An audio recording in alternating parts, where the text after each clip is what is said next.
All right, Tim, how's it going? Hey, Chad, pretty good. Welcome, everybody, to the Hog Call Podcast.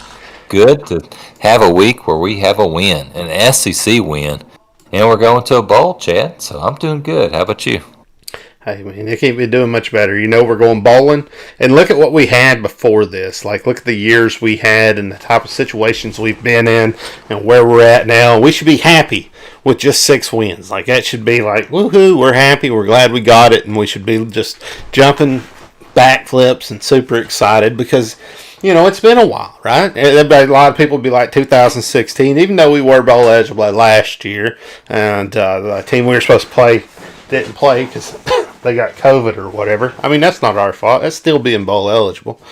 But I don't know, man. I'm excited. I think it's a good thing. I hope we pull some more wins out. You know, I'm expecting some more wins. I really would like to see a win against LSU.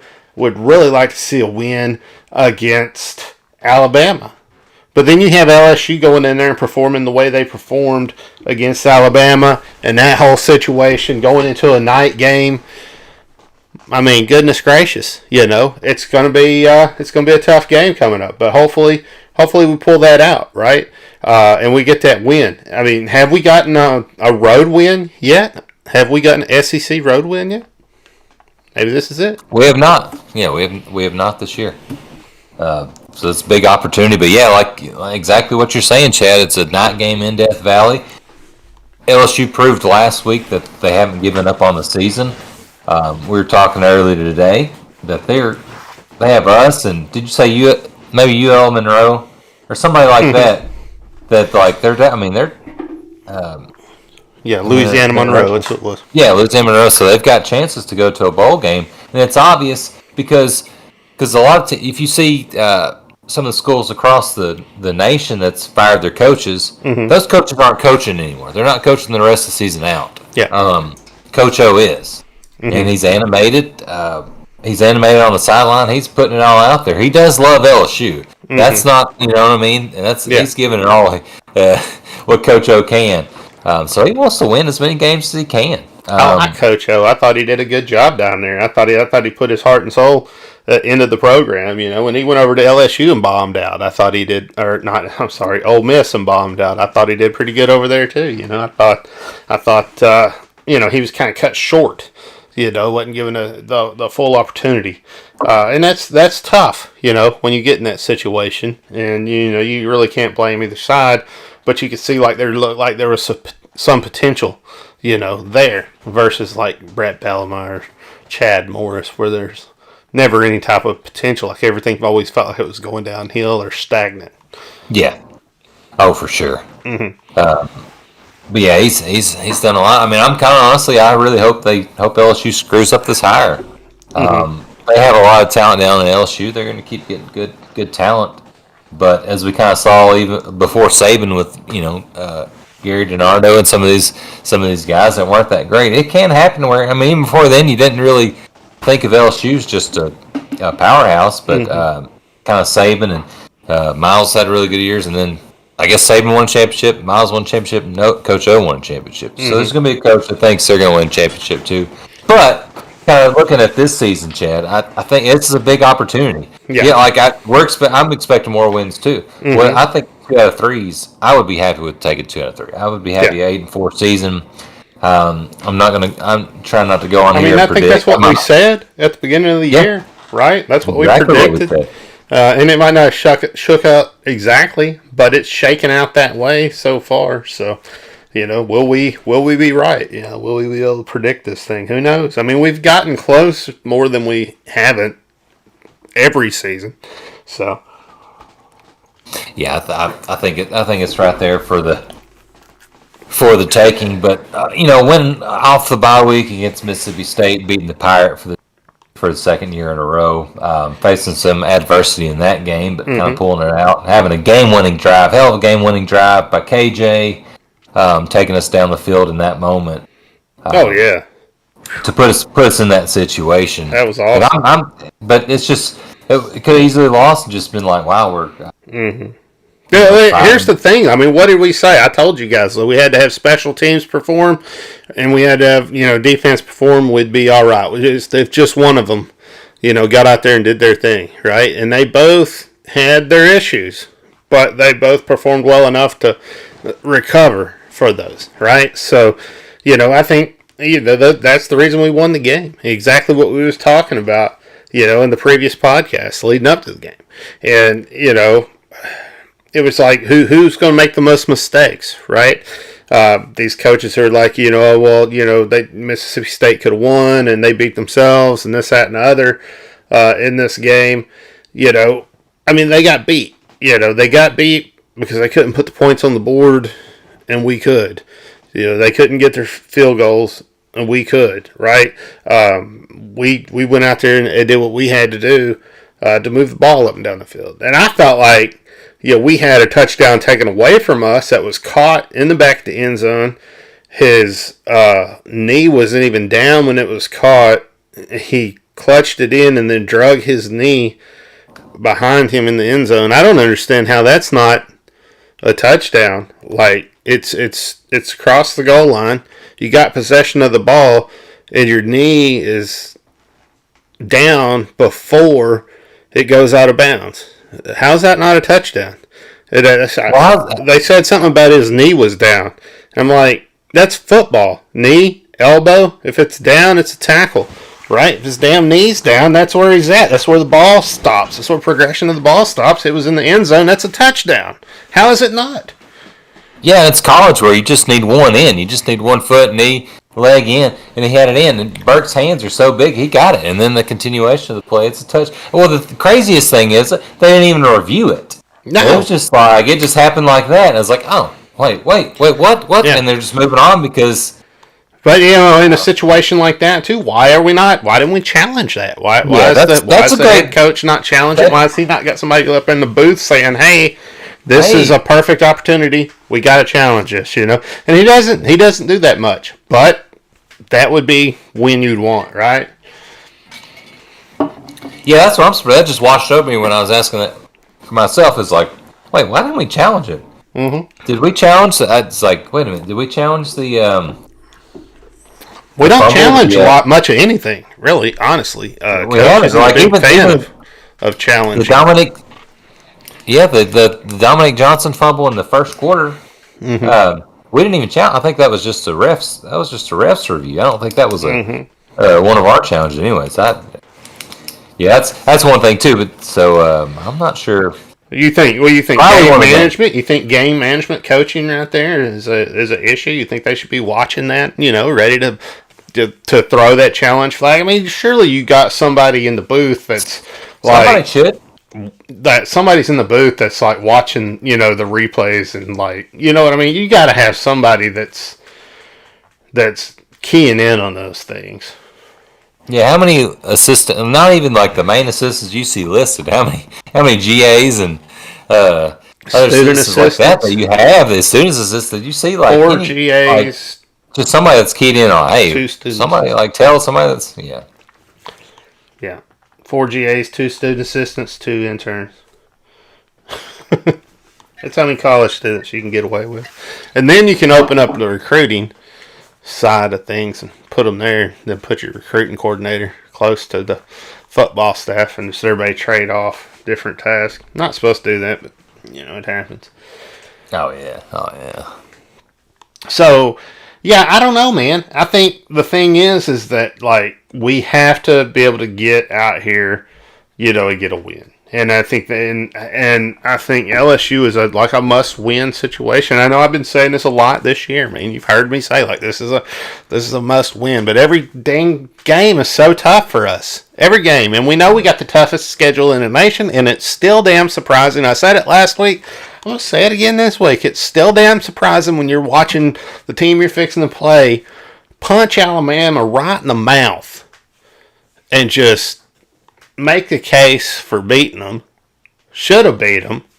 Honestly, should have beat them. Like, there were coaching decisions that could have helped them win that game that didn't, go the right way. And I don't know, man. Now Yeah, we got to would. play them, and you got Ole Miss who, whipped the hell out of LSU. And probably Lane's going down there. That's the deal. Everybody knows it. Like, that's the big secret in the SEC nobody wants to talk about. That's the elephant in the damn room, is that Lane Kiffin is hauling ass to LSU. I don't think it's going to be. I don't think it's going to be the A&M coach. I don't think that's who's going over there. I don't think Jimbo's going to do it. I think it's going to be Kiffin, man. I think that would probably be the best move. And whoever it is, if it's Jimbo or Kiffin, whoever they decide, it's going to be one of the two. But whoever they decide of the two that goes down there to LSU is going to probably win a national championship. But how much cheaper would Kiffin be? Right? Because Jimbo, he went over there and took like one of the biggest salaries ever. Do you really think LSU has the money to pay something like that? I know they've been saving money with Coach O, but do they have that kind of money? In the situation of they had to buy out Miles, had to buy out. Now they're paying a buyout on Coach O. Jimbo's getting paid like $9 million a year. He's one of the highest paid besides Saban in the nation.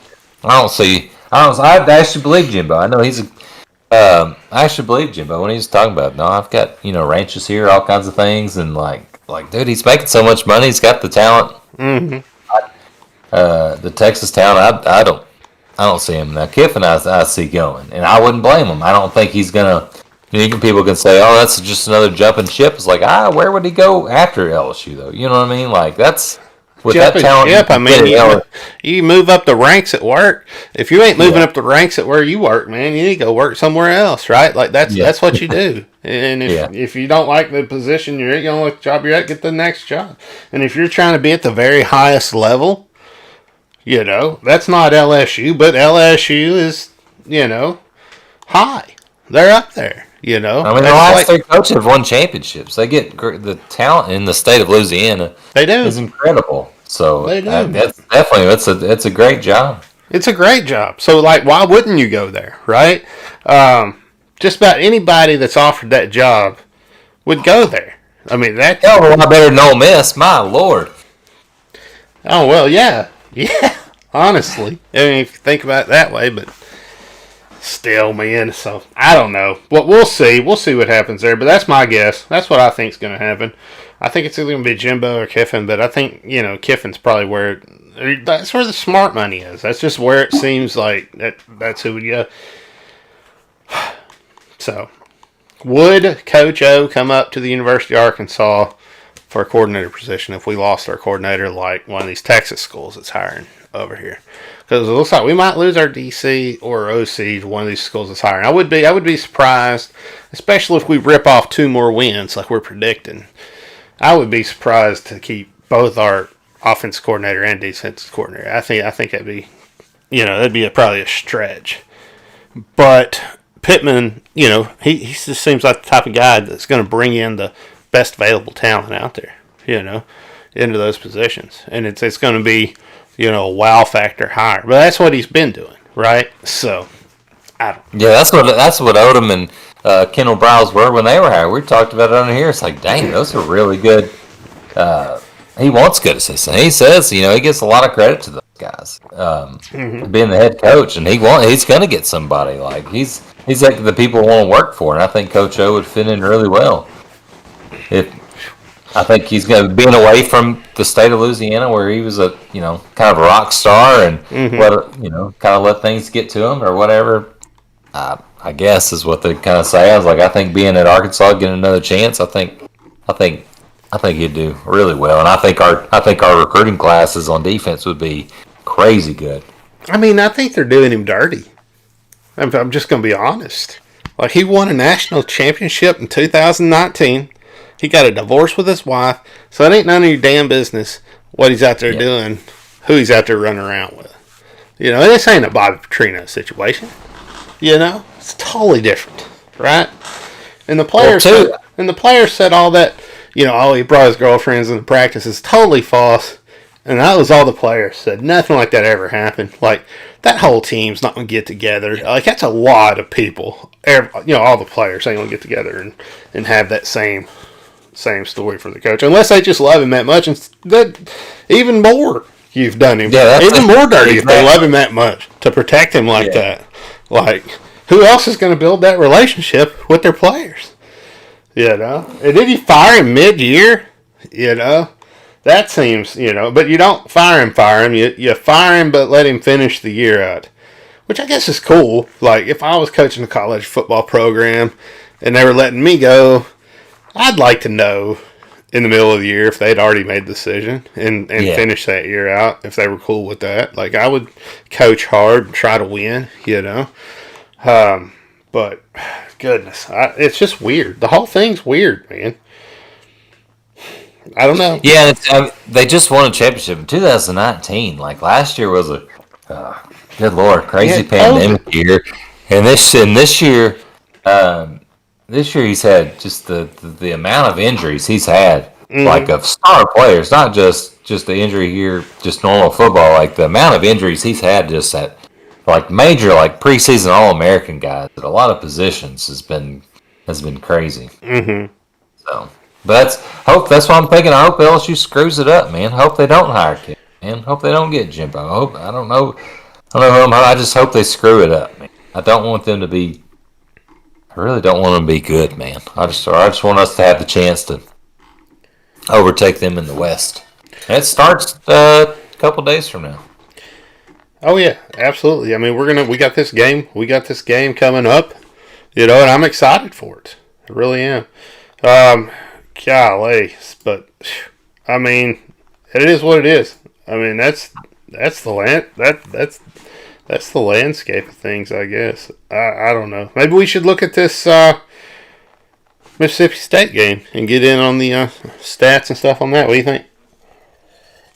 Yeah, I don't know. We kept. I guess I think we're just so excited about LSU. We got talking about LSU, then we went to Mississippi State, and all of a sudden we got back to LSU. I think I just feel like there's all these offshoot stories that just kind of interweave together. That you gotta, son of a gun, that you gotta put together in a package, you know. And season's far from over. Like we got a couple games left plus the bowl game. This is big time. This is where.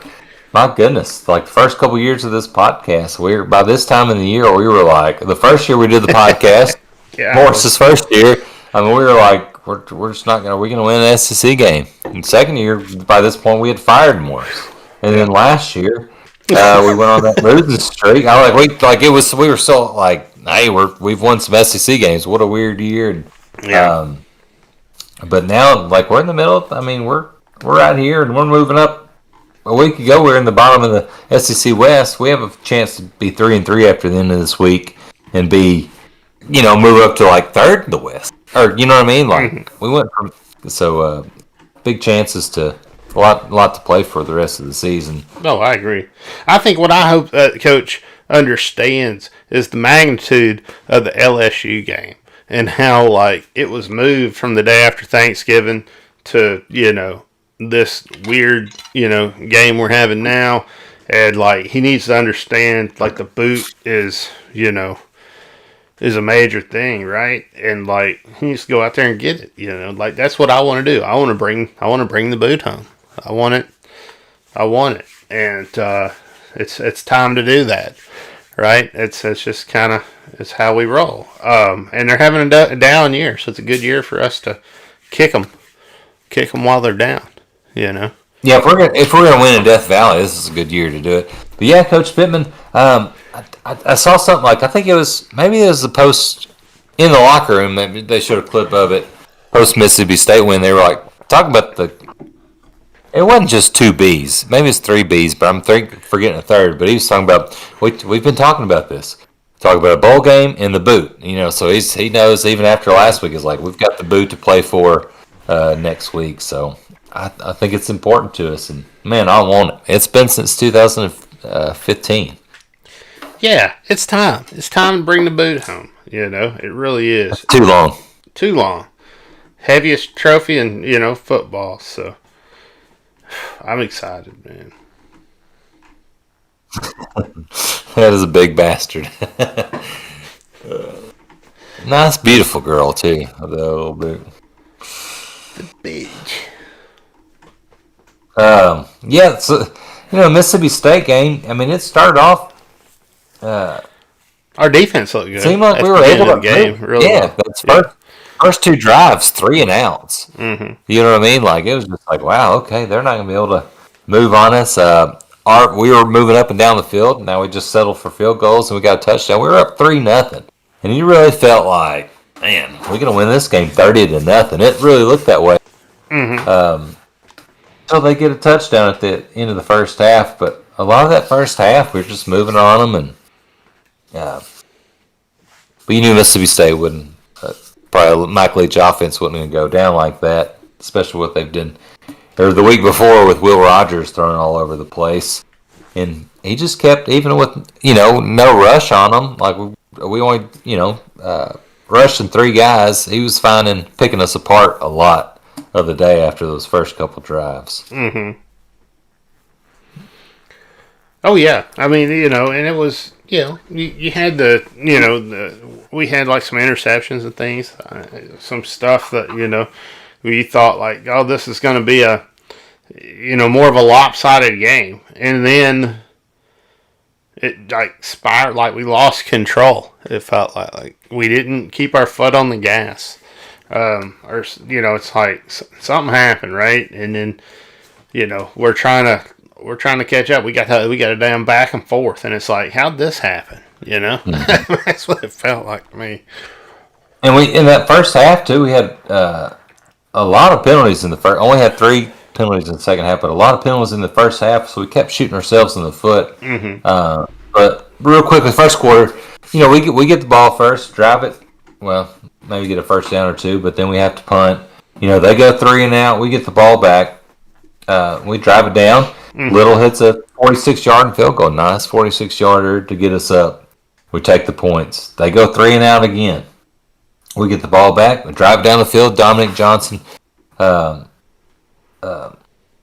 the touchdown. The next play. So what did they do the next play? Johnson had a damn good game, man. He was running all over the damn place. Yeah, he had a really good game. He was zipping all around the dang field, man. He looked real good. Yeah, and that, man, even coming into the game, he's averaging like 7-8 yards a carry. And so finally they were like, even though the depth chart we looked at last week, depth chart still lists Traylon Smith as the starting running back. But, Dominic Johnson is obviously. And you said something about that. You did? Yeah, because we were talking about, like, man, how good he was looking, and just like the game before against UAPB and other games too. But UAPB, I know he's like 6 rushes for like 90 yards, and he just had ridiculous amount of yards per carry. They run Burks too in that first quarter. Let's see okay, that drive. So Mississippi State's driving in the first quarter. We start the second quarter. We get an interception. Morgan down at our end of the field. So that's a good. We get but then the very next drive. So we're up 10-0 at that point. The very next drive. See Jefferson rush 4 yards. Then we get a sack, and then a short little play. And so we go 3 and out that next. We don't take advantage of that interception. That's where we just did not. We needed to put the foot on the pedal, like you were talking about, and take control of that when we get a turnover and stop the Mississippi State's offense again. Because they're going to eventually put up some points. And we just couldn't do anything with it there. And part of it was all these damn penalties. Man, it's unnecessary roughness penalties and holding penalties, false starts, and just everything you can think of, man. I mean, the either the refs are penalty happy or the players are just not very disciplined. I don't know. I thought there were some of them were penalties, but I thought like a lot of them were bullshit. Yeah. Is that like, am I right there? Like, it felt like some of the penalties were not cool, man. Like, we're not kosher. We're not good. Like, we're not, like, in good faith. I don't know. Maybe I'm blaming the refs, I guess. That's what everybody was saying. I'm blaming the refs. Oh, yeah. Well, it happens. I know Mississippi State fan. I'm sure they were mad about that holding call at the end, but I'm going to take it. Yeah, well, the one that really got me was that pass interference at the end of the first half. that kept Mississippi State's play, the drive going with 9 seconds left. Mm-hmm. And I guess they were a little early, but we did intercept the ball to stop them again. I really, but that was another. So we kick it off, and then they drive down the field on us, and they miss a field goal. Their kickers were 0 for 3. Yeah, they were horrible. Awful. He said he's having open tryouts. Old Leach this week. Open tryouts, man. Letting students on campus give kicking a shot. Yeah, how about Leach? How about you find some kickers? How about you find somebody that can coach your kickers? How about that? That is ballsy, though, to say, these kickers suck, and I'm going to open up tryouts to the campus to see if I can get somebody better than you in here. And that's how bad I feel like you suck right now, and I just want to let you know that. Oh, yeah, right after the game. And, some people were like, oh, it's not cool what he's doing, and I don't like it, and this, that, and other. Hey, you're getting your college education paid for. You're an adult. You're not a child anymore. You're going to the university or Mississippi State. You're going to the Cal College on their dime. So, He signed up to play for Leach. He's a dick. That's what he is. Shouldn't surprise anybody. Yeah. So if he wants to do it. And it. he's right. They're terrible. 0 for 3. Missing that one 23 yards. No good. I can't say I wouldn't open up tryouts to the student population. I don't think it's a bad idea. What if he got somebody that was better? What if a soccer player walked in there and was like, oh, yeah, I can do that. Oh, yeah. Just I can kick it. Give me a shot. You know what I mean? So they miss the field goal. We go down there. And then nice little using Sanders a lot. Traylon Smith, too, on that drive. Really, we completed a short little pass to... No, we completed 2 passes. Utilize Rocket Sanders in the passing game on that drive. Mm-hmm. 2 catches for about 30 yards there. Then we kind of run him and Traylon Smith, and we get down, stalls out, but we kick. Little kicks a field goal, so we're up 13-0. Little's a weapon right there. We're getting points when we get down there. You got to give a little credit too for going out there and hugging that poor old bastard when he missed that last kick. And was crying on the field and stuff, man. So that was the empathetic thing to do. Right? It wouldn't have been cool if he had ran out there and did the triple X to him. Like that. Everybody frown on that. Why'd you do that, Chad? Little. That's what you get. You've lost.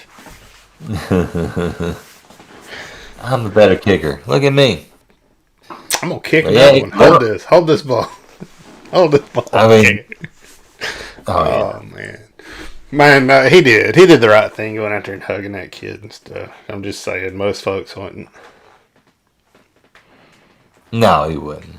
Of course, I'm sure it's a lot easier to do that when you've just won. You've kicked 3 long field goals. Mm-hmm. Of course, he did miss one in the fourth quarter. It didn't come back to bite us, but he did miss one. But he hit those first 3, man. 2 40-yarders and a 50-yarder that fans were yelling about and saying, oh, what are we, And he knocked it down. So, really a weapon, though, when he can hit like that for a true freshman. He's going to be a weapon the next couple of years. I hope, man. I think he'll be a good kicker.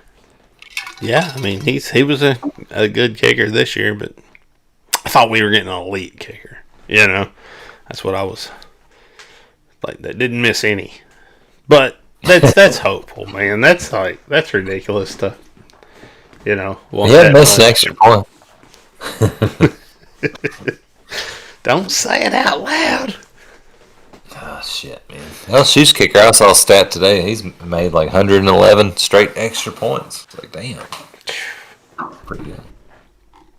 All right, what's the score in this game, man? Let's get back to it. So we take that 13-0 lead, 3 minutes left, and they just drive on us, man. They worked us really good with short time situations. Mm-hmm. Take it, of course, that 3rd and 12. We intercept the ball, but they call pass interference on Slusher. Didn't really look to me like pass interference. Looked like a good defensive play. Yeah. They called it, gave them another chance. They scored a touchdown. So it's 13-7 at halftime. And Rogers is out there slinging around. Yeah, Will Rogers. He's in a groove. Yeah, Will Rogers is slinging his 6-shooter all around the field, man. I don't know. You got to figure out some sort of a Western analogy for Will Rogers throwing the ball. But he was looking good. He was in the groove, man. He was doing what he needed to do. And you're live. You're at the game. You know. Yeah, Hog Call was there in person, and that's frustrating, man. When the quarterback just picks you apart, you just see the wide open guys. Like, where's our guys, man? Because we were playing. I mean, like we were only rushing 3 guys. It's not like we were just blitzing a whole bunch and just like, okay, well that's why. You know what I mean? Mm-hmm.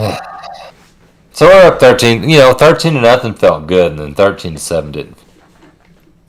It's just right there at the end of the half too. You know what I mean? Just it's gonna be a blowout. Well, you're hoping to get a shutout, man, and all year, man, it's like you're teased by the defense for the first couple quarters. It's like, we're gonna get a shutout this time, and then it's like, nope. It's like, why? Like, why didn't you just play like you played that last quarter the entire game? Why the hell did you drop in the floor? Deep coverage. I like getting Sanders and Traylon Smith in there the second quarter, but Dominique Johnson has 0 carries at second quarter. Like, no wonder we couldn't drive the ball. Dominique Johnson's got the hot hand right now, and you just take him out the entire, not just for a drive or two, every possession. But all right, so they get the ball. They get the ball to start the third quarter. What do? I mean, they go right down, and you know what they're going to do? They're going to pass it. They couldn't run the ball on us. They go right down there and just 1, 2, 3, 4, 5, 6 straight completions, or 7 straight completions on that drive. Well, 8 straight completions. Had even their damn quarterback, who I said didn't run, actually got a run for a first down. And that was a funky looking run, man. It didn't look natural. Yeah. On TV, anyway. No, it didn't. There's a reason why Will Rogers don't run. But they take the lead, man. Just like, you went from 13-0, taking the control of that first half to just bam in a couple minutes of game time. Yeah.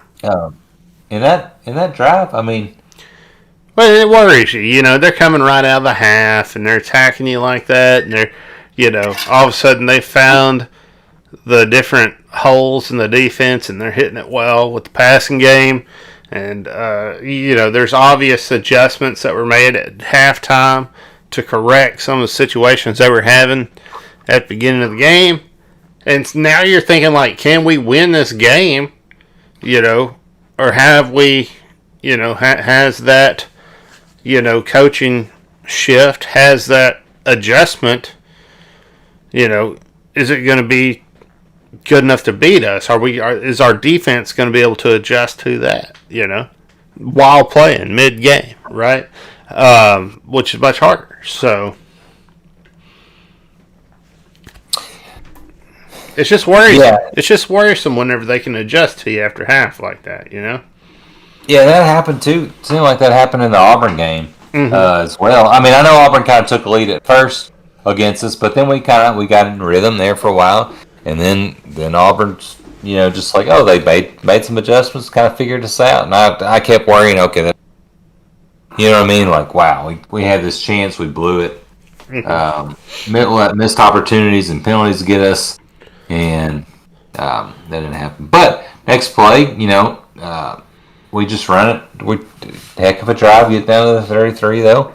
We have to settle for a 51-yard field goal. But we do take the lead there. And then next play, or next drive, Mississippi State drives down a little bit, has a big pass play, field goal, miss another field goal. We get the ball back. We drive down. And then kick a field goal, right? KJ Burke. That next one, we get a touchdown. Hits Burks on that slant. He takes it up. And we take the 23-14 lead. And you're like, all right, here we go. You got a 9-point lead with at that point, okay, well, I'm trying to find out how much time's left, but pretty much start of the half or start of the quarter. But you felt pretty good with that 9-point lead, couple possession lead at that point. Well, yeah, but it didn't hold for very long, and they drive down and get another touchdown. Yeah. Yeah. So we're up 23-21. Next play, and here's where we drive down. We're still up 2 at this point, but Smith's running the ball much better at this point in the game too. I mean, we gotta you just recognize that the running game has shifted to Smith, and he has fresh legs at this point, and he's running the ball better at this point in the game. And I like that. I like having that two-headed monster, right? I like being able to wear somebody's legs out and get somebody else in there with fresh legs while the defense is tired and worn out. Yeah, it seems that like exactly what you're thinking. I was thinking that during the game as well. Like, whoa, now we bring in somebody that's fresh. You know what I mean? You're not giving the ball to somebody that's had 30 carries by that point and it's kind of worn out or doesn't have his whole all of his energy. But you got a couple guys. And you had Sanders in there, and you got 3 running backs really capable of hitting them 3 at any point. But, okay, so then we drive down, and Burks falls out, and Burks is just ridiculous this whole game, though. He was the second leading rusher. He's the second leading rusher. And some of those weird gadget things that don't work on a lot of these real good teams we play, like when we play Bama, it probably wouldn't be good to do these gadget plays. But they were, working in this game. It was fun to watch. Yeah, oh yeah. They were definitely bringing out some different things off the bye week that was working and throwing some. Man, I wish they'd have hit that first play, man. Yeah, I thought that it didn't happen, but I thought it was a good play, man, because it surprised everybody. I'm sorry to bring up the first play this late game, man. No, you're exactly right, man. I liked it when it came. I was like, I know it didn't work out, but we ended up getting a first down. At least that first couple downs or whatever. But I really liked that, man. I thought that was pretty good. And he threw it where it wasn't going to get intercepted. You know what I mean? He threw it where only Burks was going to be able to get it. All right, so we're down. Little misses it, and they come down and score a touchdown. They take the lead 28-23. About what? Our drafts. They've been driving. I mean, they've taken time of possession. That happened the first touchdown of the second half too. Just taking big, long, and they're not running the ball. They're just short little pass all over, just milking that clock. So we're down 28-23 with 2 minutes and 22 seconds left, and just classic drive from KJ. A really good pass plays called. Trey Knox from the tight end position, only getting 4 or 5 yards, but getting first downs off these. Big out of that position. Burks a big catch. Dominic Johnson, big runs, of course. And then, 4th down and 1, and we pass it, and Burks gets held.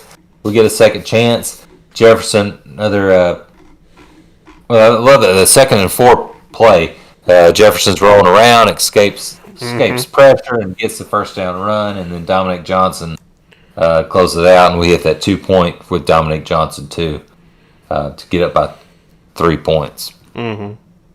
And of course, I said we've lost a bunch of 2 points. We've missed a bunch. We're going to hit this one. We're due.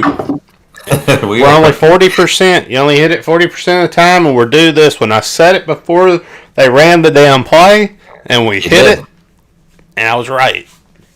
So don't run a damn 2-point play against the rest of the year unless you have to. Seriously, man.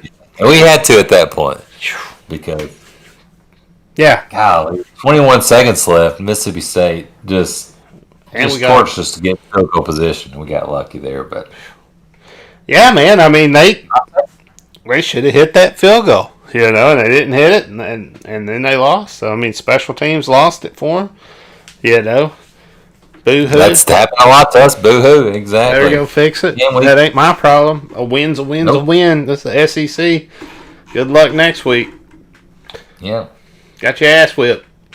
Yeah. Hell of a game. We got out of there with a win. Just another Mississippi State game. But we should have. I mean, let's just be clear. I just want to be absolutely clear. I'm going to make sure our fan base understands this. We were robbed a touchdown that we did not challenge that would have been given to us, which would have took us up in this game to 38 to 28. Now, we can say 37-28 because you probably ain't going for two, right? Right. 37-28, which is a hell of a lot easier win, right? So, I don't know. I feel like there's a touchdown that's not on the board that should be on there on this game. Oh, yeah, I agree, and I feel like... but came out with the win. Yep. That's SEC. Golly, SEC football's tough. And then you watch that LSU game, and you think LSU's going to get fucking hammered. This is going to be a, bloodbath. They're going to run through them. And they just go over there and lock horns and just hang in there and lead the game and all kinds of stuff, man. They had chance after chance to win. Chance after chance. It's crazy. I mean, they held Alabama to 6 rushing yards. And LSU's not been good against the run all year. But against Bama, 6 rushing yards that entire game. In Bama. If Coach Pittman wins this game, you need to understand that he is going to be 500 on the year on his coaching career. It's going to be 10-10 on his coaching career. Like, that's got to be weighing in his head. That's got to be like, golly, like that's a spot where you want to be. You don't want a losing record. 0.6, okay. I'm good with that as a coach. But you got to be above 0.5 or at 0.5, the very, very least, right? So, I mean, it's a huge game for him. Like, this is a huge game as a coach. It's a huge game for him. Yeah, that's all. I feel bad that last year was his all 10-game SEC schedule was his first year, and he would have probably beat TCU last year in the bowl game. Mm-hmm. I would hope to help him out there, but this is big for him climbing back in that. Like, get to 500 and never look back. Yeah, even against Bama. I mean, we might beat Bama. Look, here's the thing, man. If you see the way LSU plays Bama, and you watch that game, and you understand that Bama's playing hard, they're having issues, and you watch that A&M game, they're playing hard, but they're having issues. This is not the Alabama that we've seen in the past. And Coach O said that. He said they're not as good as they have been previously. They may be the best team in the nation, but they're not as good as they have been previously. So, who's to say if we beat a team that almost beat Alabama and beat a team that did beat Alabama that we cannot beat Alabama? We absolutely can. And it wouldn't be a stretch to say it. If we win this week and we call the Alabama game and say we think the University of Arkansas is going to win, that's not a stretch at that point. Just want to clear that up. Yeah, Coach O's right. They're not as good as they have been. They're definitely not as good as they were last year. And then the week, like you said, we beat A&M. We beat A&M, smacked them around on a neutral field. It would have been even worse if we wouldn't have lost KJ. Mm-hmm. The way it was looking. I just don't see how Bama's playing to get back in that playoff hunt. I mean, they're still in the top 4 or whatever, but they haven't haven't really looked great. I mean, they've looked good, but they've beat some teams really bad. 48 points, so on and so forth. But when you have that much trouble with an LSU team that's not even bowl eligible at this point in the year, at the end of the damn year, Right? Like, come on, man. You're not. It's not your best year, and you got beat by A&M. Are they even bowl eligible yet? Did they finally get? Did they get 6 wins? I don't have a damn clue. I think so, man. A&M's been. Would they go on a win streak after we beat them? Yeah, Texas tried. Texas went on a win streak after we beat them, and then got their ass beat for a few more games. Oh yeah, boy, that was pretty bad. Yeah, A&M's 7-2 right now. Good Lord. Damn.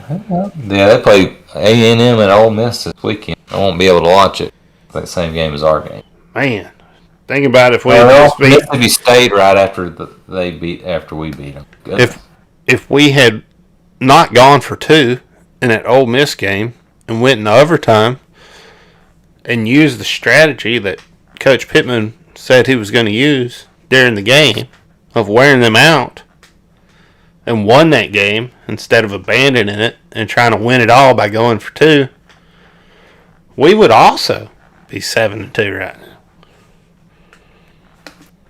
That's crazy, man, to even think about. Like, oh. And that's just a direct coaching situation. I only say that. I'm not saying that to down Pittman. I'm really not. I'm saying that to show how good our team is. Like, yeah. The top-notch quality team we have. We have a really good football team this year. Yeah. Chance to get 7 this weekend. 7-3 will be good, man. 7-3 sounds good.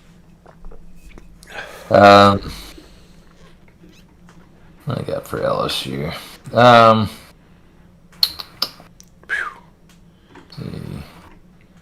Yeah, they've lost 4 out of 5, man, and I'm pretty sure they probably don't want to lose 5 out of 6. They played really physical, motivated against Bama. 6:30 night game. My goodness, they're 2-2 at night this year, 2-1 in the day. In the past decade, they're 43-7 at night, but 18-1 in the daytime. But you gotta assume the 18-1 in daytime is because they're playing McNeese State. You know what I mean? In 11 a.m., 3 o'clock games. 43-7 at night. That's ridiculous. Yep. 18-1 at home, or in daytime. You do know we got the number 1 rushing attack in the SEC. 4th in the nation, too, man. Yeah. Just saying. That's pretty damn good. Yeah, as opposed to LSU, who's just guess what their rush offense. They always have pretty. That's right. What do you think their run offense is this year? What, just like guess. In the nation? Yeah. 23rd. 116th. Wow. And that's including a game where they set the Florida record.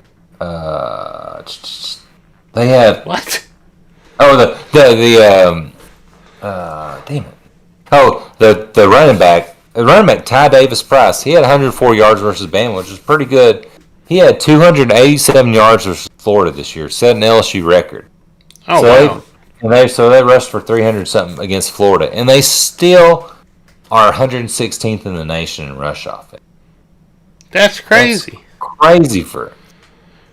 But we're going into this game with the best third down defense in the nation, man. Still. We're still holding it down, man. And we were talking about this last week. We were talking about this last week, man. That's big. If we get offenses to a third down, that's a pretty good chance we're going to stop them. It seems like when they just get pretty good plays on first or get a short yard situation on second down, we're not going to stop them. But if we get them to third down, we kind of stand up and stop them. I like that. Man. Traylon Burks will get his 30th catch in this game if he catches the ball, too.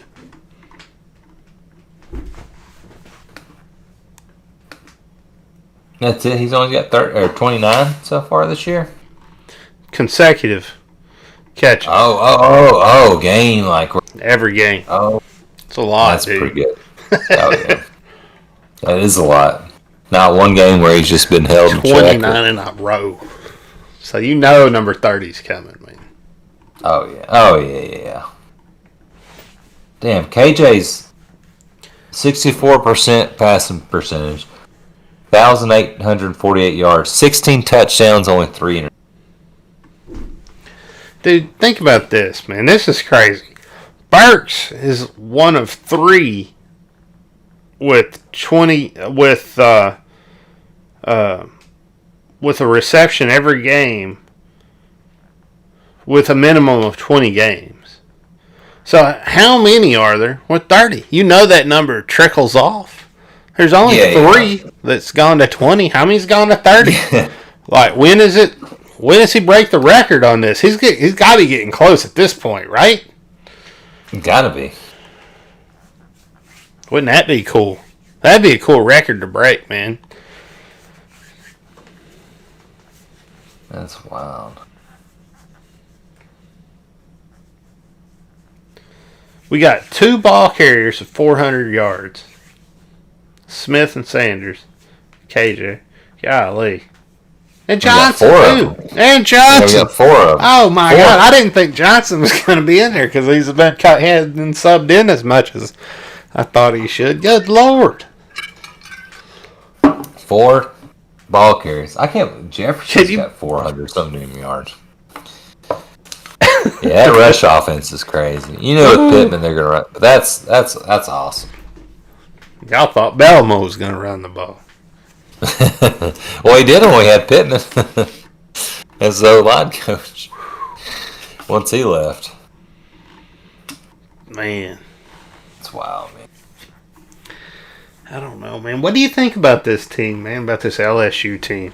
I mean, it's a typical LSU team. They got hosses up front, Everybody's 320 and, you know what I'm saying? 350, 325, like big old boys, right? So they got a nice size line, and they're, I don't know, they got good wide receivers. I feel like their quarterback is probably their weakest link on the team right now, offensively. Yeah, I haven't been impressed with him all year, and he's still he's third in the SEC in yards and passing touchdowns. But I just hadn't. Of course, they've thrown it quite a bit. You know what I mean? He's thrown it 100 more times than KJ, and he's only got a couple more touchdowns, a couple hundred more yards. Mm-hmm. They've lost their big, but a lot of those came with they lost Keyshawn Butte, who was one of the best. He was going to be an All-American wide receiver. He had 9 touchdowns, 500 yards before he went out. Mm-hmm. Really good in the lineage of LSU receivers. Really good. He's not playing the rest of the year. The offense doesn't impress me. Again, like I talked about, the 116th in the nation, and we've got 4 running backs that's got 400 yards. They haven't even. I think they barely eclipsed 1,000 for the year so far. And you got to think that stat, being the best, the third passing, right? That's not that impressive when you're trying to catch up to win games. It's not that impressive when you're slinging it down the field out of desperation. Exactly. Yeah, that's what they've done a lot. And you were asking what I was like, well, before the Bama game, I didn't really think of them. You know what I mean? And even they started the season off. One of the first impression, lasting impression is losing at LSU that game that first weekend. UCLA just ran all over them. Mm-hmm. And UCLA has not had a good year. I thought that game was like, damn, maybe Chip Kelly's turned UCLA around. Maybe this 3rd or 4th year, whatever he's in. They have not been good this year. Then they beat McNeese, Central Michigan, whatever, and then go at Mississippi State, beat them by 3. Then the Auburn game, I really think Auburn was struggling at the time, and now we lost Auburn too, so I can't really say anything, but they get blown out versus Kentucky, and that was really something. I was like, wow, they're sitting at 3-3. Coach O was on the hot seat, and then they come around and they had a big lead versus Florida in that game. Florida comes back a little bit, but they still beat them. It's like, okay, they got some fire, and then they lose to Ole Miss by a couple touchdowns.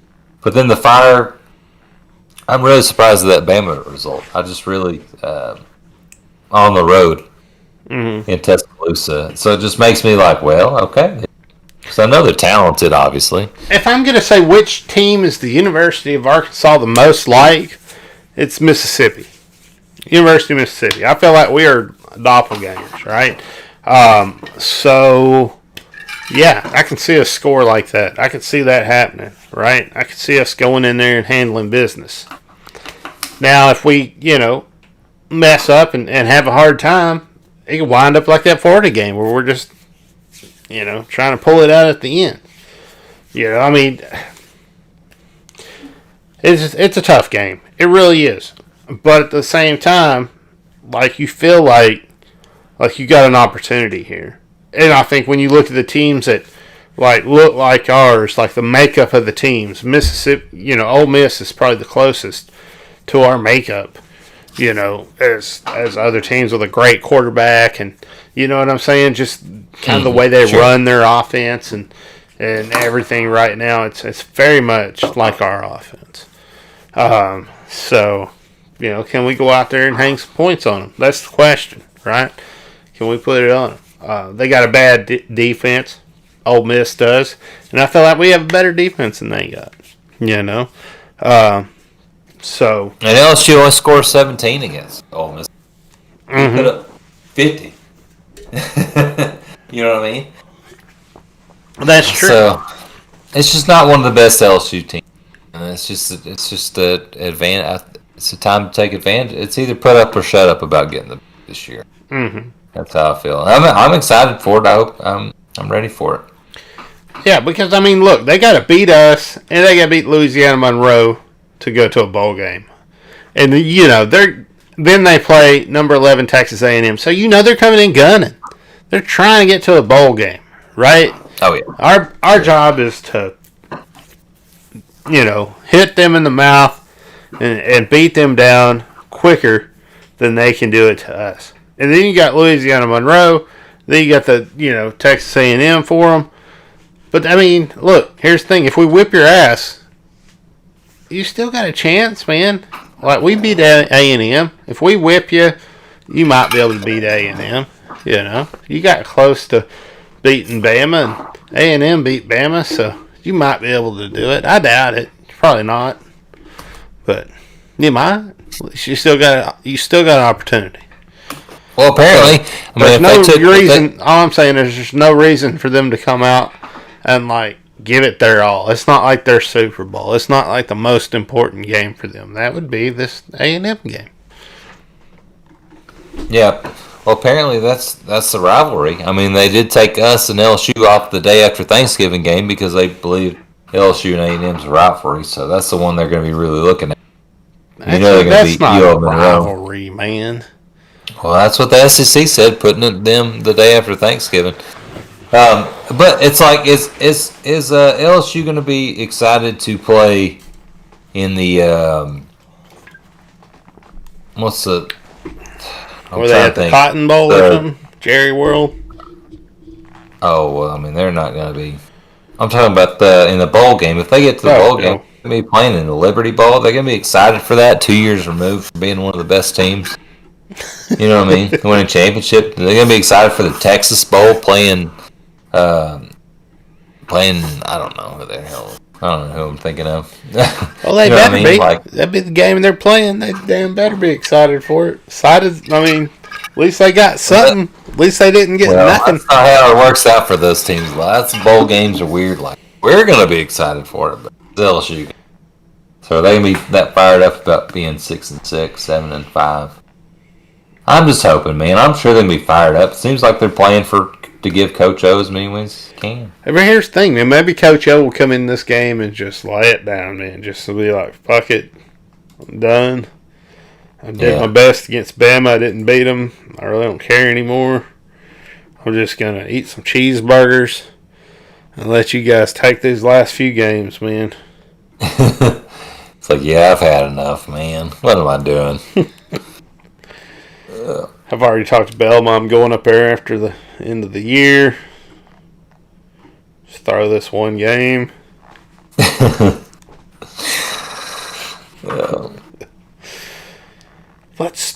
rumor. You know, they got that same damn defense. I mean, when we look at their defense, I mean, or whatnot, they got the same damn defense that everybody else has right now with that little 3-man front and the 4 linebackers. And, you know, they switch that up a little bit more than we do, but, you know, they still run that a lot. You know, they do go to a 4-man front every once in a while. So, I mean, that's what that's what you're looking at, you know, seeing mostly against them. And, they got a lot of young guys, man. Freshmen and sophomores, you know, at the even juniors, you know, at the defensive level. So they don't have a lot of, like, you know, older guys that have been there for a long time that really have a good grasp on how the defense is run and all that kind of good stuff. They're young guys. And you know when you're starting young guys like that, you know, that you got some issues, man. You know, and you look at the depth, and the depth is the same way. You know, the depth is all freshmen and so on and so forth. So it's like, you know, you got some issues. You did not have the depth you needed the last couple years, and now, like, you're having some issues on your defense, right? I mean, that's the way I look at it. Oh yeah, I mean, and that, let's see, they've started 6 freshmen, played 18 true freshmen. On the defensive line, they've lost Allie Gay, Andre Anthony's big losses. They lost their All-American defensive back, Derek Stingley. So they've lost. Jay Ward's pretty good in the second. He's also blocked a couple of field goals in his career, but you know, they're really young. They're going to be. They're not bad players. They're talented, really good players. They're just young players. They don't, you know, we saw that. We looked at, we dealt with some years where we knew we were going to have problems because of the, you know, the age of our players and not having the depth. And that's what they're going through right now. And and it's still, again, how the hell did they hold Alabama to 6 runs? I just don't like. And Pittman said in the press conference this week that watching them was like because they had a bye week before Bama, so they were able to really kind of utilize some different blitz packages versus Bama that they haven't really seen. So they put Bryce Young in a lot of pressure, but. And that is important to note. Like, we're not going to have a surprise coming at us because anything they threw at Bama, we're going to see. And they threw the house at Bama. They tried to win that game, right? Exactly. And so we know what they can do. We got it. We have it all down. You know, defensively, offensively, we know, you know, what they're working with here and what they like to call and how they want to attack teams. But the question is, you know, can they beat a team that can run the ball at you from 45 different directions, can throw the ball, has a running quarterback? Like, can you beat a team that can do every single thing? Yeah. And that's what you're getting. That's the deal with Arkansas. That's what makes us so dangerous. We got, you know, Burks at wide receiver. We got, you know, 4 awesome running backs. We got a stable of wide receivers that are very good, that can go out there and snag the ball out of the air if you get it close to them. We got a quarterback that's damn accurate with his throws, smart in how he calls plays and what he does, doesn't cause situations that we shouldn't be in, and calls a very good game, who can run the ball just as well as the running backs. Yep. Yeah, and you got an offensive line that's healthy, fresh, and they're just getting better and better each week. Like it's a and they're monsters. And we're coming with confidence. We're coming with a lot to play for still. We're coming with just I don't think we're satisfied with just 6. You know what I mean? I think a lot of these players, like some of these guys like Morgan and that stayed for a 6th year, man. Like, you know, they're like you got some leaders on this team. We got some veteran guys. We talked about this season, like when if not now? You know what I mean? When if not now to like really win some games? Like this isn't just like we are building the program back up. Morrison Bielema, but it's like you're like, this ain't done. This is like time. Like in the SEC, it's tough. You never know what the hell is going to happen. So you've got the opportunity to win 9 or even we can win 10 games still this year. Like that's still on the table. Well, here's the thing, man. I think that there's an opportunity here to win some more games. But then there's also the question of, like, are you happy at 6? Did you work so hard to get to 6? Was the bowl game like such a big push all year that now you've accomplished it and the players felt like, hey, I've gotten to where I need to get? You know what I mean? Or are you pushing to get further, right? I don't know. The more coach wins, the harder it's going to be for him to stick around. You know, you win 10 games this year, 8 games this year. There's going to be a hell of a lot more expected of you next year. People are talking about national championships. It's going to be on the damn news, all over the place. ESPN. So, you win 6, man, everybody's going to be talking about, getting 8, 9 wins, We went from having the year we could have this year next year. Oh no, man! I don't think there's no doubt in my mind they're fired up to win more. I hate to put that scenario out there, but it's a good question. You don't know. Pittman talked so much about how he got the bowl game and was so excited about it. Now, I know it's his first, bowl game or whatnot, I guess, as a coach or whatever. That maybe that's what it is. Maybe that's what he meant by it. But I almost felt like, I don't know, sometimes when Saban wins and he's just like, yeah, no, I don't care. I just got to go to the next game. I don't care about the bowl game. Or the next season. Well, right. Yeah, Saban's a different animal, though. He's not even happy when they win a national championship. Golly, man. And I'm not trying to be like that. I'm not saying that, I want him to be like that, but I'm just like, I hope he didn't put like so much pressure just to get that 6th win. That like now they feel like they've accomplished their goals. I couldn't imagine, man. Hell, the coordinators are playing for head coaching jobs, trying to make themselves look 6-win team ain't gonna get them head coaching jobs. That's right. I don't know, man. I think we win it. I don't know. I hope Vegas is right. We're 3-point favorites. What I got us about by. Hope we win by more. Hope we beat them by 30. We haven't done that this year, man. SEC game we've been favorites in, and how long has that been? No, we were favored against. I think we were favored against. We were definitely favored against Mississippi State by like 4.5 or 5. Oh yeah. I think we were favored against Auburn. Oh, okay.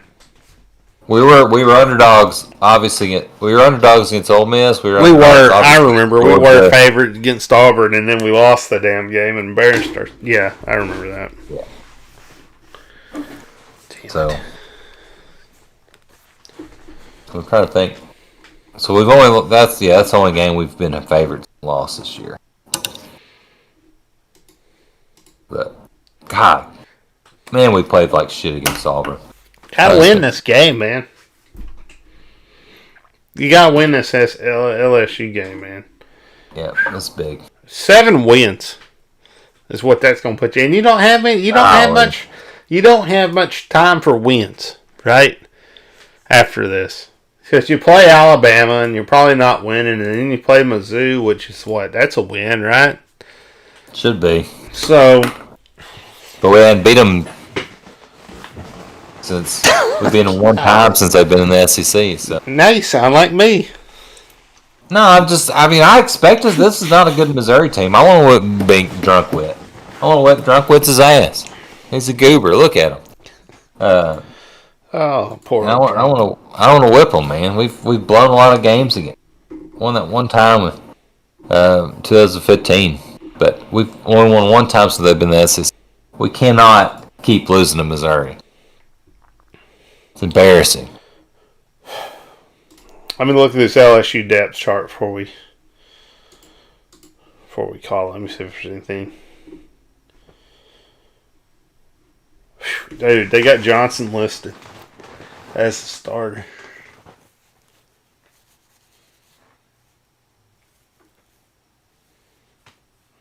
Brad Johnson Jr.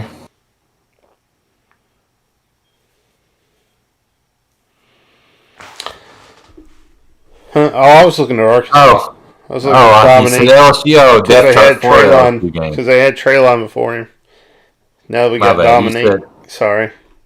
No, you said LSU depth chart. I was like, I thought you were talking about. Sorry. No, I get you. That was my they said like, nope, Dominic Johnson's definitely starting.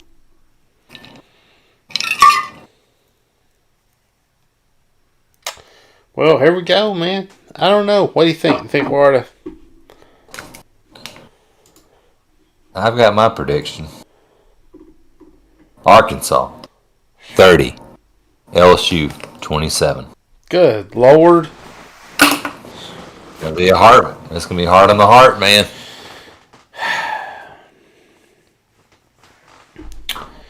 Arkansas, 51. LSU, 45. Oh, boy. Now, that's a shootout. You told me I had a shootout score last week. I predicted 34-24, and you were like, that's 51-45. No, that's... I could see that, man. Our defense is not very good. Let's put out. I don't know. I don't know why I picked that. That was dumb, probably, but... No, it wasn't. Do I think they're going to sling the ball around like that and, you know... I don't know, man. I doubt it. But it's our luck that they'll have like the best game passing the ball that we've seen them have for the entire damn year or something. And then we'll go out and play a hell of a game and they'll just chase us score-wise. That's what I'm thinking, man. Yeah. I'm thinking it's Death Valley, man. I'm thinking there's some issues with screaming and yelling. And they're probably going to try to eat more time off the clock. It probably won't be that big of a game. Man, why'd I make that one?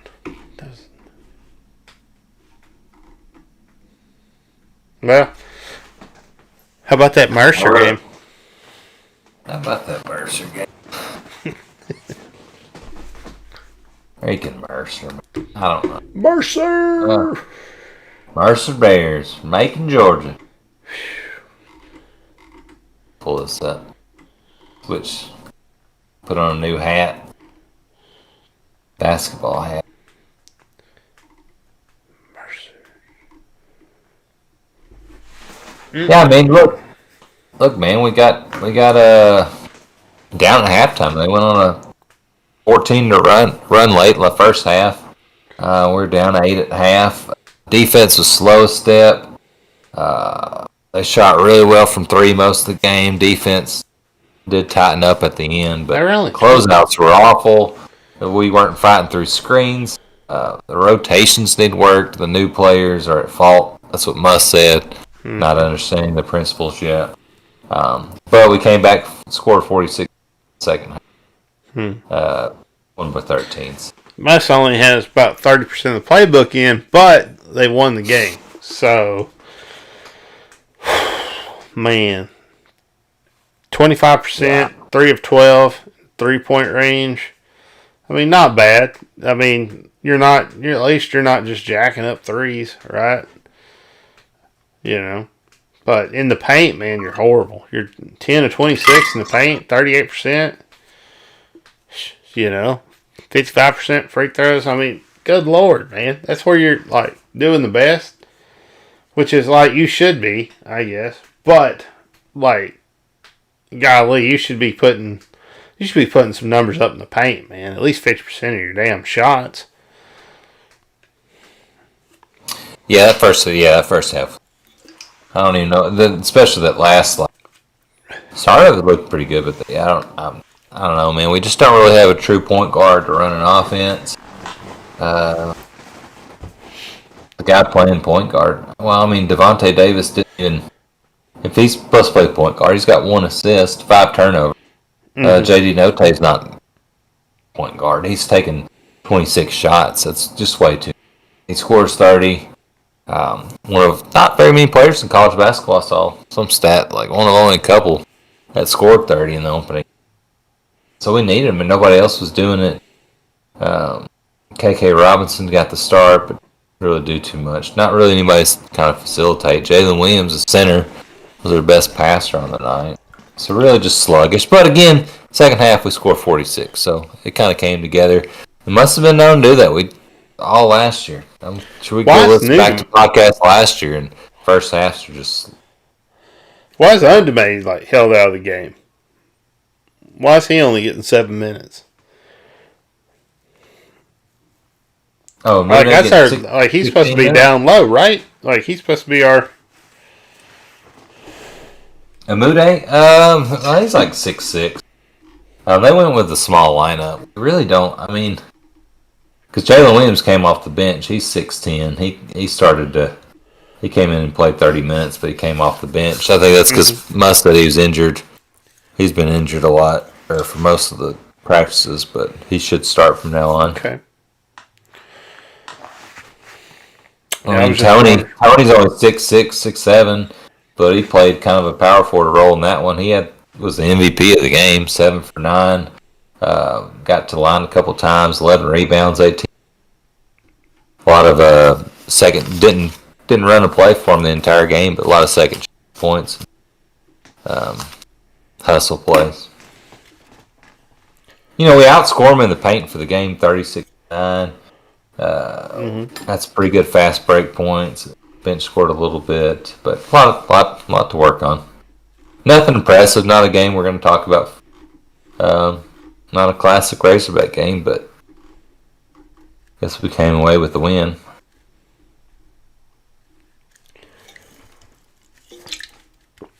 Yeah, I mean, it looks like we got a good opportunity to,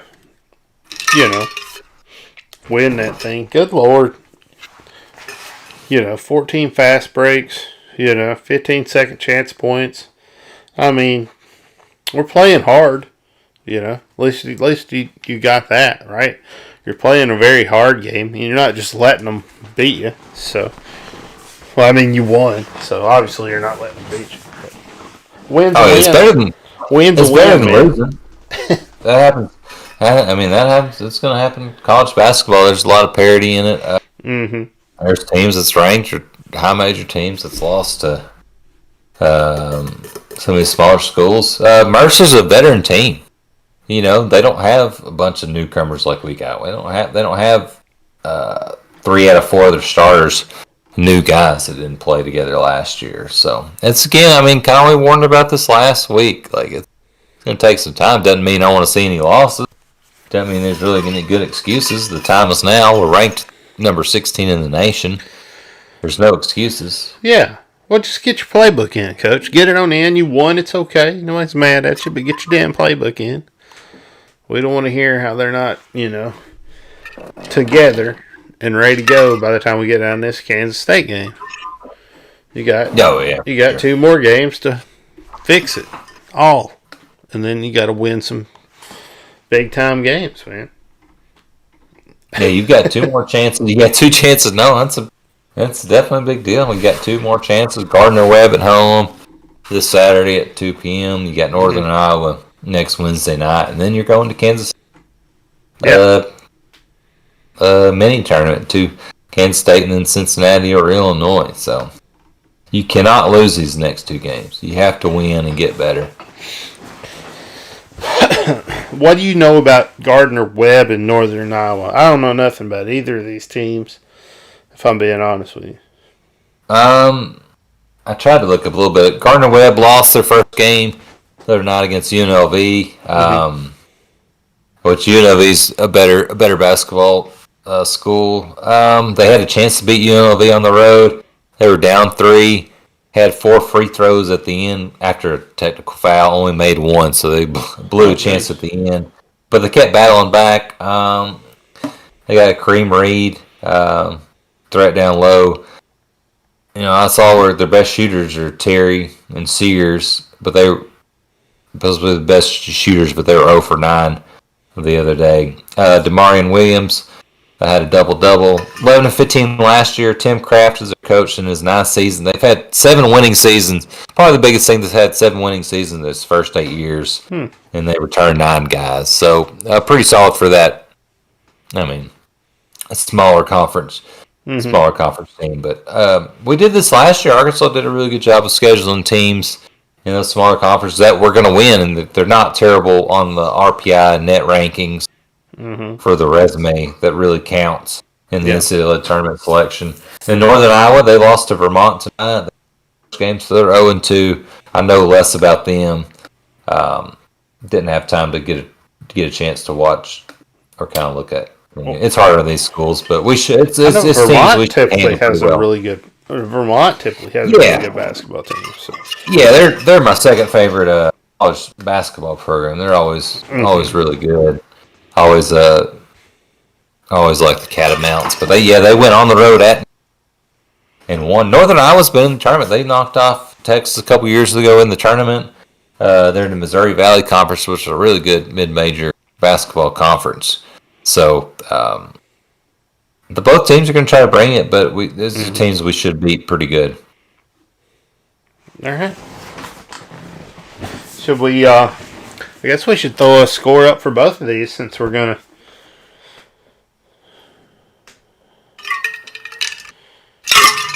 I'll let you go first on the Gardner-Webb this time. The Gardner-Webb Bulldogs. Gardner-Webb Bulldogs. Let's go 84-62. Ooh, I like it. Damn. Now I got to pick. That's a great score. I don't know. I like that, man. I like that score. I do. I'm gonna go in Gardner-Webb. I'll go 79-61. Nice. Northern Iowa. Northern Iowa, I'm going to go 86 to. Man, I'm going to go 86 to 64. I'm going to go 73 to 63. Okay. That's pretty good. All right. Well, and then we squeeze on over here to hockey. And they haven't updated their damn website, which I don't know why you can't go update your stuff so we can talk about things. But I'm pretty sure, and I'm just going off the top of my head here, but I'm pretty sure they won this Missouri State game, and are still undefeated. Yeah, I'm trying to find this. It's probably on their Twitter. I mean, if you wanted to dig into it, and it's not on their website for sure, but I bet it's on their tweet face or whatever. Yeah, I want to look at their tweet face. Goodness gracious, I can find it. Let's see. Okay, so we did go 3-0 in the Route 66 showcase. So Sunday we won 5-1. Doesn't really say who we won against. Goodness gracious. 1-2-0. No, what? We won 3-2 over New Mexico on Saturday, and then Miami, Ohio. And then Friday. Oh, that's who we beat on Sunday. Yeah. And then Friday, Butler. Yeah, we led 5-0. That was the last update, but so beat them by a lot. We at least beat Butler's ass. The Bulldogs. Good Lord, update your website. Come on. Stats. There's still no stats. But here's the thing, man. We're going to play Nebraska. We're going to play Kansas. We're going to play UNT and Missouri. We got our toughest games now, right? And Butler, New Mexico, Miami, Ohio, those are good games. All right, those are good games. Those aren't like bad games. But now, you're going to play Nebraska. You're going to play Kansas. You're going to conference games, and you've got to win these conference games. Yeah, that's a big game. I apologize. I like the matchup with Nebraska. Cornhuskers. Man. The Cornhuskers. Yeah, so, like you were saying, man, it's such a crazy season that it goes from September to March. Okay, so there's conference opponents and there's division games. What's the difference? Well, I believe that like the conference, you win your conference and then you get to be in the playoffs or whatever. But then I believe you're also in a division where if you win so many games within a division that you can also make the playoff without winning the conference. I believe that's how that works. Okay. So, the reason I ask is, so Nebraska, so Nebraska and Kansas, man, there are some, these are all big games, aren't they? Mm-hmm. Well, Nebraska, they've only had, 2 losses this year, right? So, they beat, Kansas, they beat, Iowa State, they beat University of Nebraska, Omaha, Creighton, when you look at it, their toughest game is the University of Kansas game, and then everything else is kind of those filler type games, right? And they take a loss to the Iowa State University, which is, if you're losing to Iowa State University, we could probably beat you at the University of Arkansas. Yeah, that's for sure. Yeah, and then you lose the University of Kansas. They win the series, but they lose one of the games. I want to find some standings here so we really know what kind of shaking.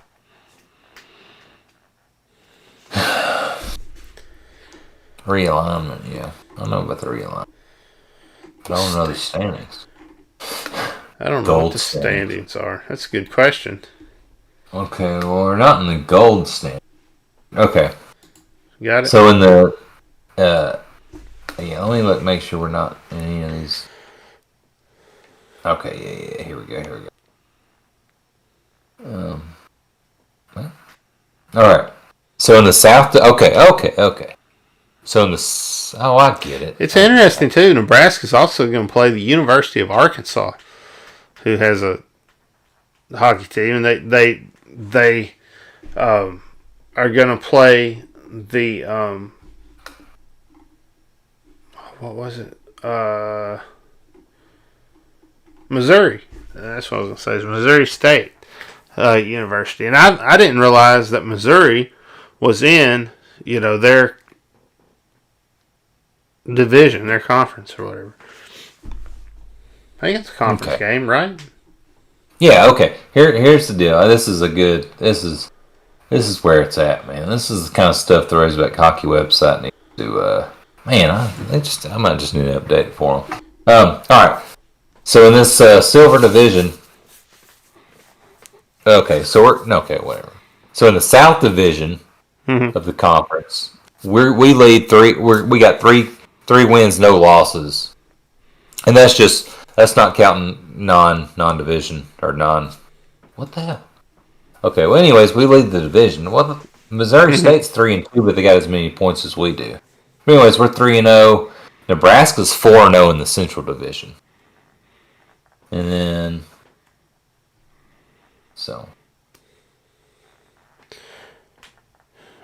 And Missouri State's got a good program. They got really good. No, I know, but they've in the points, they're 3-2, 3 wins, 2 losses. We're 3 wins, 0 losses, but we're tied in points 6 at 6 points. Okay. That don't matter. What the hell? This is weird. And then they don't play Missouri while we do. So that's interesting, too. Yeah. They do play... Okay, so Dort... So their division, the Central Division is Nebraska, Dort, State, Creighton, and Kansas. Our division, South Division, is Arkansas, Missouri State, Mizzou, Dallas Baptist, and North Texas. Mm-hmm. And then there's also the North Division and West Division. That's cool, man. Wow, those conference games are big. So it's a conference game, but it's not division. So, okay, so no wonder. Wow.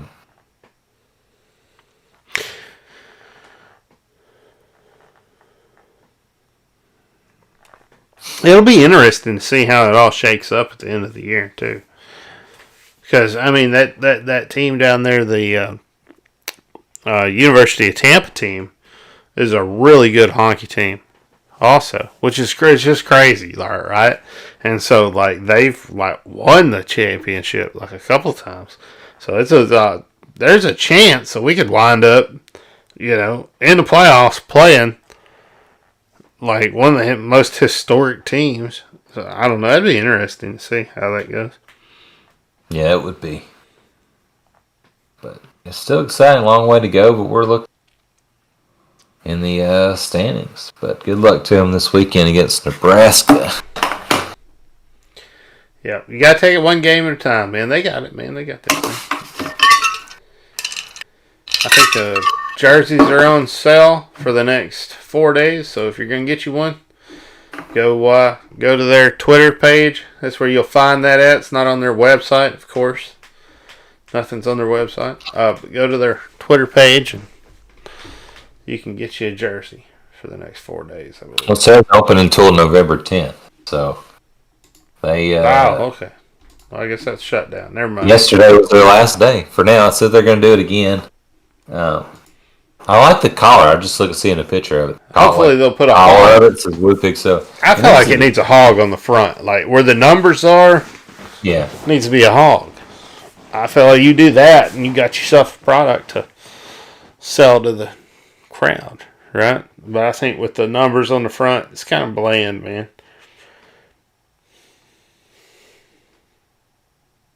Yeah, still sweet, but I mean, it's cool. Like it's cool. I'm not saying it ain't cool, but I'm just thinking a hog on the front would be off the chain. That's all. For sure.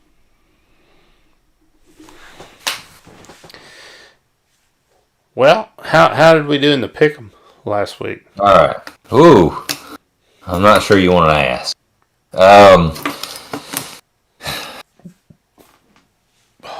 What you went this week? There wasn't either of finest weeks. You went 5-9. So you're sitting at 74 and 56. I didn't do much better. I went 6-8, and I'm 78 and 52. Good. That was an awful week for us. Hope nobody was listening to this and be like, all right, wow, these guys have really good records. Pick them this year. I'm in Vegas. I'm going to put a whole bunch of money on this. And just. I'm sorry. Man. Well, you gotta put your money on this week's and we'll win it back. If you've been putting it on all year, you've won more than you'd lost. So that's your fault for just picking 1 week. It's not how it works. That's true. You pick every game we pick all year long. Put $100 on each game. You're gonna win more money. You're gonna lose at the end of the year. Maybe. Just maybe. Just maybe. All right, you ready for this week? Yeah, let's do it. All right. The Hog Call Pick'em. I don't know why I created my own theme song 10, 11 weeks in.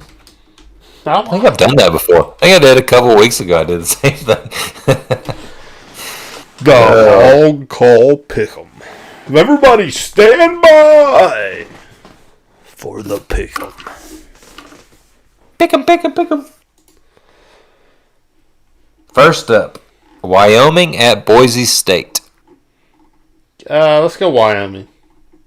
Okay. I like that pick a lot. But I'm going to go Boise. Really? On that blue field. Mississippi State at Auburn. Mississippi State. Okay. I'll go Mississippi State as well. Let's see here. Michigan at Penn State.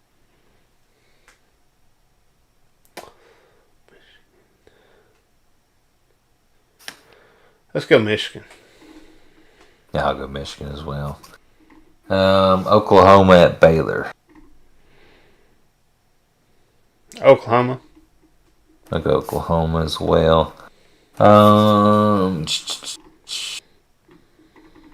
Syracuse at Louisville. Syracuse. Let's go Syracuse. Okay. I'll go Louisville. There. UCF at SMU. I'm gonna go with UCF. Okay. Good pick. I'll go SMU.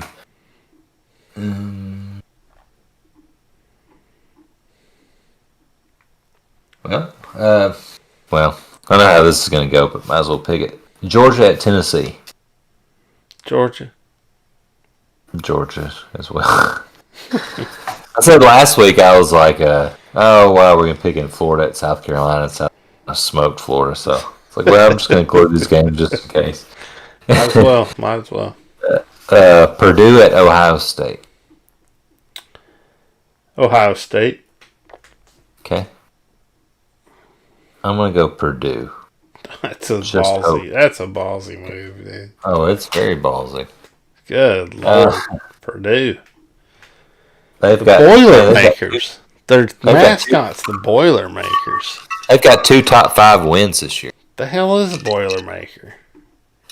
Is that like a drink? Is it?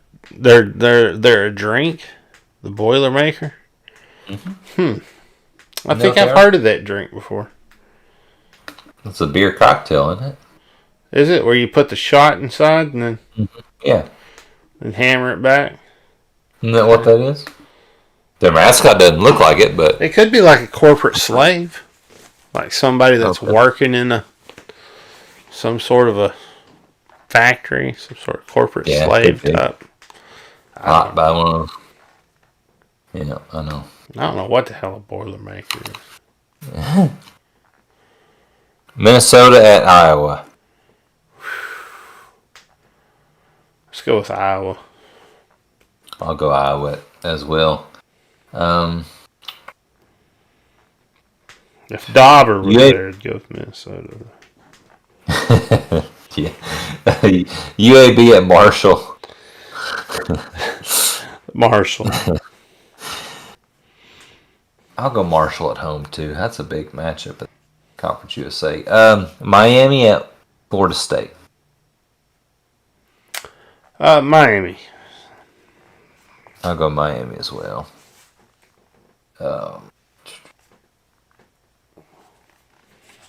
Maryland at Michigan State. Michigan State. I'll go Michigan State too. South Carolina at Missouri. Oh boy. South Carolina. I'm gonna go. Yeah, I'm gonna go South Carolina there too.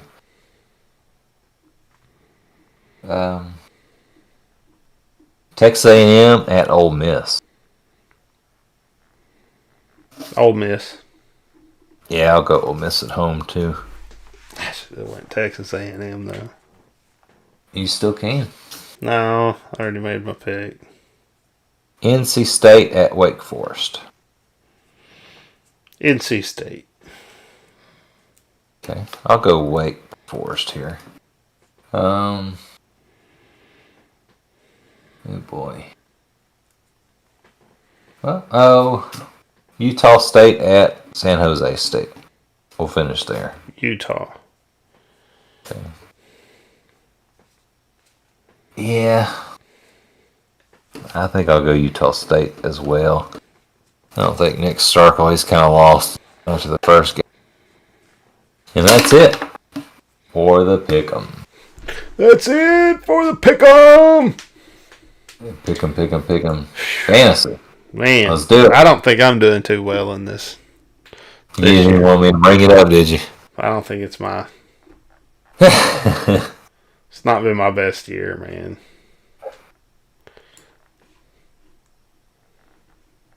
All right. Let's look at the matchups from last week. I know that's do.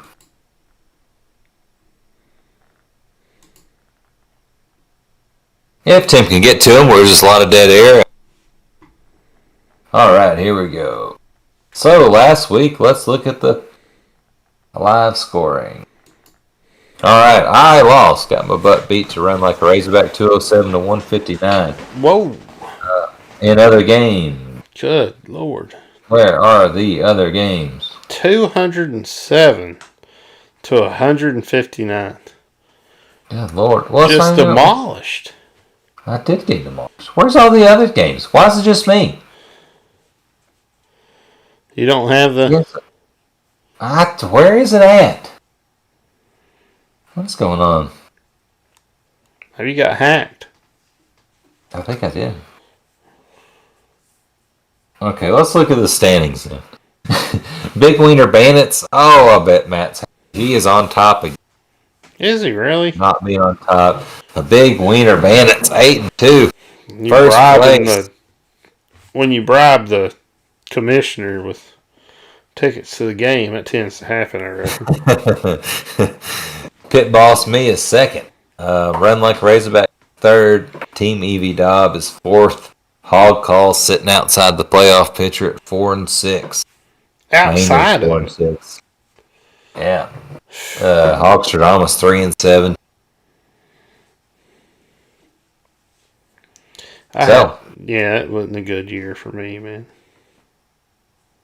You may be eliminated. I think eliminated. I think this is the last week, man. I don't know if you can down 150 points to Evie Dobb. I might be able to, though. I can make a couple moves. But there we are. Matchups for Pit Boss. It's Florida Hog versus Evie Dobb. Florida Hog needs to beat Evie Dobb there for you to win. Playoffs. Hog Call versus the number one team, Big Wiener Bandits. Run Like a Razorback versus Maynard. Man, I can't. It was a good year, but I think next year is going to be better. I think it's going to, we're going to have even more people in it, and it's going to be better. Yeah. And I know I'm probably just bitter because I'm out of it or whatever, but still, man. That's all right. It kind of happened.